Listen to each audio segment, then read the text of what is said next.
공수처가 정말 뜬금없이 이례적으로 고발 사주 사건과 관련해서 네. 대구 고검검사로 있는 손중성 검사, 그러니까 전에 대검 수사정보 정책관을 하신 분이 있지 않습니까? 그렇죠. 네. 그분에 대한 구속영장을 청구를 해서 오늘 이세창 네. 영장 전담 판사의 구속 적부심 심사가 지금 열리고 있습니다. 저희가 지금 녹화를 할 중에도 구속적부심 심사가 계속되고 있고 아마 오늘 저녁 늦게나 아니면 내일 새벽 정도나 결과가 나오지 않을까 이렇게 예상이 되는데, 구속영장이 만약 발부가 되느냐 안 되느냐 이 부분이 대선 전국에도 상당히 파장을 미칠 것으로 맞습니다. 예상이 되지요. 그럼요. 어떤 지금, 것들이 미칠까요? 지금 예를 들어서 이제 그 대법원이 김명수 대법원이잖아요. 예, 그렇습니다. 그래서 김명수의 신복인 성지용이 지금 현재 중앙지법원장을 하고 있거든요. 예. 중앙지법원장이 그 법관 이 배치 권한을 가지고 있습니다. 네, 그렇습니다. 그래서 서울중앙지법에 영장전담판사, 부장판사가 4명이 있는데요. 예. 되게 이제 민감한 사안들이 중앙지법으로 다 오니까 되게 국제인권법 연구회라든지 우리법 연구회 소속 그런 쪽 성향의 판사들을 배치를 많이 하는데 이세창 부장판사 같은 경우도 강주 출신에다가 친여 성향에 그다음에 이재명 후보의 중앙대법대 후배예요. 아, 그렇습니까? 네, 그렇습니다. 그리 되니까 이거 참 이 정치적으로 사실은 뭐 정치적으로 판단하지 않으면은 무조건 체포영장도 기각이 됐는데 체포영장 청구가 기각이 됐거든요. 예, 그러니까 20일 날 청구했는데 기각돼 버렸죠. 그게 기각됐는데 구속영장을 청구한다는 게 말이 됩니까? 근데 이렇게 한 것은 뒷백이 이제 든든하니까 한번 해보자 해가지고 이제 그 구속영장 이제 청구를 했는데, 정치적으로 판단하면 아마 기각을 안 하고 발부를 할 가능성도 있죠. 왜 그런가 하면요, 이게 이 사람들이 정치적으로 판단을 할 때 되게 선거 정치하고 관련된 경우 많이 하거든요. 이제 선거 정치라는 게 지금 우리 당의 경선이 11월 5일이지 않습니까? 11월 5일 날 그 민주당 쪽 입장에서는 윤석열보다는 홍준표가 상대하기 좋다고 판단을 하거든요. 그래서 마지막 한 방을 윤석열한테 먹이는 용으로 정치적 판단을 하게 되면은 구속영장이 발부가 될 수도 있다, 이렇게 생각합니다. 그러나 법원 쪽에서 이런 말 들으면 무슨 소리냐, 우리 판사들을 모욕한 거다 이렇게 얘기할 수도 있는데, 특히 영장 전담 판사들은 전에도 보니까 이 대법원장이라든가 이런 사람들의 입김이 강하게 작용하더라고요. 영장 발부 여부가 결정되는 경우가 정치적으로 많이 있었지 않습니까? 맞습니다. 또 예민한 사항들을 결정을 해야 하니까. 그래서 그 영장 전담 판사들을 지금 이 대법원장이 직접 고른다더라는 얘기까지 있는데, 뭐 저는 그렇게까지야 설마 하겠느냐 하면서도 일단은 영장이 만약에 발부가 된다고 한다면은 민주당에서는 이제 난릴 거 아닙니까? 그 사필 규정이다 하고 또 윤석열을 맞습니다. 공세를 강화할 거 아니겠습니까? 그리고 우리 쪽 내지는 윤석열 지지자는 이제 불안이 정폭이 되는 거죠. 불안이 정폭이 되는 효과를 보고 이제 치명타를 입히려고 정치적 판단을 할 수도 있다고 생각을 합니다. 그리고 이제 이 서울중앙지법도 지법이지만요, 공수처가 참 허술합니다. 허술한데 이제 아까 말씀드린 대로 어떻게 체포영장 청구해서 기각이 된 건을 가지고 이거를 구속영장 청구를 하는 경우가 사실은 뭐 흔치 않는 경우거든요. 아니 뭐 그런 경우는 거의 없잖아요. 거의 없습니다. 지금 거의 없습니다. 체포영장도 기각이 됐지만 일단 뭐 조사도 한 번도 안 해봤고 또 들어보면은 공수처 측에서는 여러 가지 그 조사를 요청을 했는데 그쪽 입장에서는 전혀 납득이 안 되는 이유를 들면서 조사에 불응했다. 그런 게 비협조적이다. 한마디로 이야기하면. 그러고 또 이 손준성 검사 측에서는 이미 11월 2일에 출석하겠다는 의사를 표명했고 그 이전에 변호사 선임을 해야 한다. 검사라도 자기가 가서 직접 그렇죠. 변호를 안 하지 않습니까? 또 판사도 마찬가지고 변호인을 또 대동을 해야 하는데 그 선임하느라고 좀 시간이 걸렸으니까 그러면 서로 이런 것은 좀 조율을 해서 해야 하는데 왜 경선을 코앞에 두고 이렇게 손준성이를 포토라인에 세우느냐. 여기에 무슨 의도가 있는 거 아닌가. 정치적 의도죠. 예, 정치적 의도고요. 지금 공수처, 김진욱 공수처가 얼마나 한심한가 하면은 아까 말씀하신 대로 뭐 수사협조 누차에 걸쳐서 요청을 했는데 실제로 뭐 출석이 지연되고 비협조적이었다. 뭐 이런 이야기를 하는데 실제로 이 송 검사 같은 경우는 대구 고검 사무실도 압색을 했고요. 예, 이미 했죠. 예, 자기 자택도 압수수색을 했고 다 했더라고요. 다 했거든요. 다 이렇게 이제 한 상태에서 뭐 이렇게 하는데 또 재미있는 거는 공수처 보도 자료가 짧았는데 아주 재미있었습니다. 공수처는 정치적 독립성과 중립성을 최우선시해서 수사에 임하고 있다. 정치적 독립성과 중립성을 강조했고요. 또 한 가지는 대선에 미치는 영향을 최소화하겠다는 입장이다. 뭐가 좀 뒤가 구린 것 같지 않습니까? 그런데 손준성 검사한테 보낸 그 뭐 이메일인가에서는 경선 일정을 감안해서 빨리 오세요. 경선 일정하고 수사하는 건 무슨 관계 있냐 이 말이에요. 공수처가. 그렇지 않습니까? 들켜버린 거죠. 그 정도로 지금 공수처도 허술하고요. 서울중앙지법 영장전담부도 끼리끼리 모여가지고 정치적 판단을 하니까 대한민국 그 사법부 내지는 준사법기관인 검찰이 이정검찰이나 법원이 아닌 거죠. 그러니까요. 지금 대장동 비리도 검찰이 도대체 수사의 ABC도 모르는 그런 수사를 하고 있다는 비난을 받고 있는데도 불구하고 그냥 막무가내로 수사를 안 해버리고 있는 그런 상황이고. 그렇습니다. 이 공수처마저도 이렇게 뭐 공수처가 출범할 때부터 권력의 사냥개 내지는 편파 수사 그런 우려들이 뭐 엄청났지 않았습니까? 그러나 이제 김진욱 공수처장이 그래도 판사 출신이고 뭐 겉으로 보기에는 꽤 점잖아 보이고 신사같이 보이지 않습니까? 그렇습니다. 그리고 자기는 외풍에 흔들리지 않고 이렇게 공수처를 운영해 가겠다고 초반에 그렇게 뭐 그냥 프로파간다를 열심히 하길래 저도 그래도 저 사람이 판사 출신이라 좀 양심이 있겠지 하는데 지금 하는 것 보면은 오히려 검찰을 뺨치는 것 같기도 해요. 저게 공수처 어떻게 보면 옛날에 대검 중수부 있잖아요. 대검 중수부를 독립예청으로 떼놓은 건데 이게 지금 하는 기능을 보면은 대검 중수부의 그 일개 팀장만도 못한 일들을 지금 이제 공수처장이 하고 있지 않습니까? 근데 공수처가 지금 그 맨파워라는 게 과거 대검 중수부는 엘리트 중에 엘리트 검사들이 모였지 않습니까? 그런데 지난번 20명인가 검사 모집하는데 그것도 정원을 못 채웠고 수사관들도 괜찮은 수사관을 왔다가 그냥 가두고 가버렸다는 거 아닙니까? 그러니까 어떻게 보면은 그냥 더군다나 그 대다수가 민변 출신들 그러니까 검사 경험이 없는 그냥 저 로스쿨 나오든가 사법시험 봐갖고 바로 변호사 하던 사람들이란 말이에요. 수사 경험이 대부분이 수사 경험이 없는 더군다나 이런 것은 특수수사 아닙니까? 특수수사. 권력수사.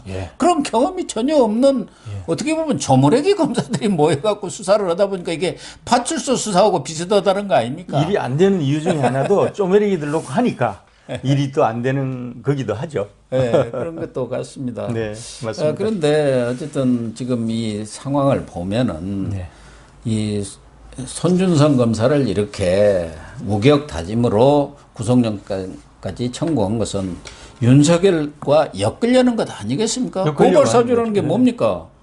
지금 손준성이나 이런 사람들이 그 당시 김웅원한테 당신은 이제 선거 후보였습니다만 뭐 이런 사람들에 대해서 좀 고발 좀 해달라 그런 뭐 메시지나 고발장 그런 것을 보냈다는 거 아니겠습니까? 그렇죠. 근데 지금 그 고발장이 뭐 누가 작성했는지가 전혀 조사가 수사가 안 된 것 같고 더군다나 그런 고발 사주, 이른바 고발 사주라는 거 아니겠습니까? 그 내용은 결국은 손준성이가 바로 윤석열의 가장 핵심 측근으로 있었던 수사정보 정책관이었다고 하는데 손준성이는 추미애가 임명한 사람 아닙니까? 예. 그런데 이제 이 고발 사주로 엮어가지고 윤석열한테 타격을 주려고 했던 거 아닙니까? 그렇죠. 결국은 이제 고발 사주 의혹은 손준성이 받고 있지만 실제로 이제 엮어가지고 연계가 되면은 윤석열이가 직권 남용으로 걸리잖아요. 그렇죠. 그 작업을 하는 거죠. 그리고 이제 좋은 게 그 대검의 이제 수사 정보정책관이라는 자리가 조금 특별한 자리입니다. 여기 정보가 들어가 있잖아요. 쉽게 이야기하면 여기 정책관이 되게 부장검사에서 차장검사 사이 서열이거든요. 그러니까 베테랑이죠. 베테랑들이죠. 요 밑에 이제 일반 검사들 몇 명 거느리고요. 부부장검사급들이죠. 수사관들도 쫙 있고 말하자면 여기가 정보기관이에요. 그러니까 검찰 내 정보가 거기에 다 모이는. 그렇습니다. 청와대로 말하면 국정상황실이고 나라로 말하면 국정원 같은. 국정원 같은 그런 데죠. 그래서 그 정계, 그다음에 언론계, 그다음에 재계, 뭐 이런데 이 범죄 정보 수집한다는 명분하에 실제로 하다 보니까 엮기가 좋잖아요. 엮기가 좋으니까 이거다 싶어가지고 하는데 아니 윤석열 총장이 그때 어려움을 겪고 있었는데. 아니 4.15 총선에 개입을 하려 치면은 크게 해서 도움을 주지 뭐 이런 거 해가지고 직권 남용을 행사를 하겠습니까? 무슨 고발 사주를 하겠습니까? 말도 안 되는 이야기. 아 자기가 수사하면 되지. 그렇죠, 맞습니다. 아니 더군다나 뭐 그동안 많이 언론에서 논의가 됐지만 손준성이라는 사람 자체가 윤석열이가 임명한 사람이 아니지 않습니까? 자기 밑에 핵심 참모지만 당시 거기에 있었던 전임 그 수사정보 정책관은 원주로 쫓아 보내버리고 원주 지청장으로. 그렇죠. 이 추미애가 윤석열 턱 밑에다 다 감시자를 붙여놓은 사람이라는 게 천하가 다 아는 건데 그 사람이 왜 윤석열을 위해서 무슨 고발 사주를 할 것이며 지금 수사 결과라든가 모든 것을 보면 손준성 검사도 아주 절대 나는 관여 안 했다고 몇 차례 현재 검사 아닙니까? 부인을 했고 윤석열과의 관계는 아무것도 드러난 게 없지 않습니까? 그렇죠. 근데 그것이 고발사주가 뉴스버스라는 이름도 못 들어보는 무슨 인터넷 매체에서 9월 2일 날 이렇게 고발이 되고 또 친여 시민단체들이 그것과 관련해서 윤석열, 손준성 뭐 이런 사람들을 이제 또 고발을 했지 않습니까? 대검에. 그런데 그 후에 나온 것은 이게 고발 사주가 아니라 조성은의 배우의 박지원. 그러니까 이게 배우가 드러나면서 맞습니다. 이거 제보 사주다 제보. 사실은 정치 공작이죠. 정치 공작. 그렇게 된 거 아닙니까? 네, 그리 된 거죠. 그러다가 이제 이 제보 사주도 영 안 먹히고 그러니까 이번에는 영장 사주로 간 건가요? 그렇게 된 셈이네요. 제보 사주가 영장 사주가 돼버렸는데 만일에 이제 구속영장이 발부가 되면. 나름대로 이제 그 윤석열 후보한테 그 부정적인 영향을 미치는 미션은 수행을 한 거죠. 그렇죠. 아마 발부가 되면은 민주당이라든가 이재명 측에서는 아주 그냥 꽹과리 치고 뭐 북치고 난리 날 겁니다. 지금도 사실은 그 포토라인에 세웠다는 것부터가 윤석열한테 타격을 주려는 거죠. 한국인들의 정서가 아니 땐 굴뚝에 연기 나리하잖아요. 그런 게 있죠. 그래서 구속영장이 발부되는 순간 그거로 그냥 끝나버린 거예요. 그걸 알면서 교묘하게 지금 선거에 부정적인 영향 미치려고 공작을 한 겁니다. 사실은 뭐 손준성 검사뿐만 아니라 그 수사정보정책관으로 손준성이 있을 때 그 밑에 있었던 뭐 성모 검사라든가 당시 같이 근무했던 또 대검 연구관 그 사람들도 검사들 아닙니까? 그렇죠. 또 수사관 이런 사람들도 다 지금 참고인 조사 뭐 피의자 조사를 벌였다는 거야 아니겠습니까? 그래서 공수처도 뭔가 나름대로 좀 확실한 물증을 잡았나 그런 생각도 들기도 하고요. 이렇게 이게 지금 공수처 생긴 이후 첫 구속영장이거든요. 근데 자기들도 그게 확신이 없이 그렇게 1호 구속영장을 청구했을까요? 공수처가 하는 걸로 봐서는 이 케이스는 사고 치는 것 같아요. 아니 지난번 대검 중수 보면은 뭔가 뭐 확실한 게 있을 것 같은데 지금 현재 공수처는 신뢰할 수가 없습니다. 지난번에 이제 그 조성은과 김웅원 간의 통화 녹취록도 공개가 됐지 않습니까? 예, 예. 그래서 이런 거 저런 것들을 보면은 공수처도 뭔가 나름대로 카드를 쥐고 있는 거 아닌가 하는 생각도 들어요. 물론 오늘 영장 실질 심사가 있으니까 그렇죠. 거기서 어떻게 될지는 모르겠습니다만은 박지원이 뒤에서 공작을 했는데요, 뭐 이게 이례적인 아까 말씀하신 것처럼 체포영장도 기각이 됐고 조사도 한 번도 안 오고 이렇게 구속영장 청구한 애는 뭐 그것이 불법은 아니지만 그렇죠. 이 법조계 사람들은 정말 이례적인 거고 이런 것은 거의 없는 일이다. 그러면 누가 이런 기상천외한 방법을 생각해냈을까? 과연 김지령 머리에서 나왔을까? 그런 또 의구심들이 있단 말이에요. 모처에서 시나리오 만들어서 아마 그 시나리오대로 따라하는 것 같습니다. 김진호 가지고는 뭐 그 정도까지 자체적으로 시나리오를 쓸 수 있는 실력이 안 되잖아요. 그러면 이것도 일종의 정치 공작 아닙니까? 정치 공작이죠. 예. 그래서 이게 뭐 이 고발 사주 의혹이 아니고 명백한 정치 공작이죠. 뒤에 박지원이 있잖아요. 조성은이 뒤에. 조성은이가 위장간첩 아닙니까? 그러네요. 아니 우리 선대위의 부위원장까지 했어요. 청년대표라는 이름으로. 그러니까요. 예. 근데 이 뒤에 박지원이가 조종을 하고 있잖아요. 그럼 영장 사주는 누가 했을까요? 그것도 지금 박지원이는 남북 문제 맨이라고 그것도 신경을 못 쓸 건데요. 하도 또 이번에 그냥 제보 사주 배우 역할을 하다가 그냥 여러 가지로 오해를 많이 사고 있지 않습니까? 수양 딸이냐 무슨 딸이냐 이런 얘기도 막 나오고 그래요. 박지원은 멀티플레이어잖아요. 근데 이런 데는 또 청와대 민정이라든가 이런 쪽에서도 관여를 했어요. 네, 청와대 민정, 국정은 뭐 다 이 인발부가 돼 있다고 봐야 됩니다. 이런 정도면.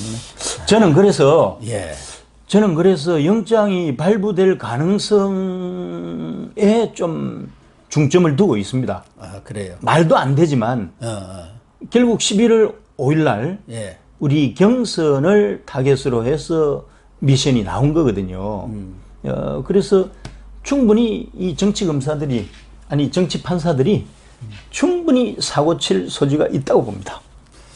그래서 윤석열 캠프 쪽에서도 상당히 신경을 곤두세우고 있는 것 같아요. 이게 선거 공작이다. 선거 개입이다. 이렇게 뭐 강한 성명도 내면서 예의주시를 하고 있는 것 같은데 어쨌든 그래도 또 판사들이 나름대로 양식이 있는 사람들이기 때문에 꼭 위에서 시킨다든가 뭐 어디서 외압 때문에 이런 중요한 이 영장 발부 여부에 대해서 양심에 거스린 일을 하겠느냐는 또 일말의 기대는 있기는 있습니다. 통상적으로 이제 지금 이 시기가 되면 레임덕이 걸리잖아요.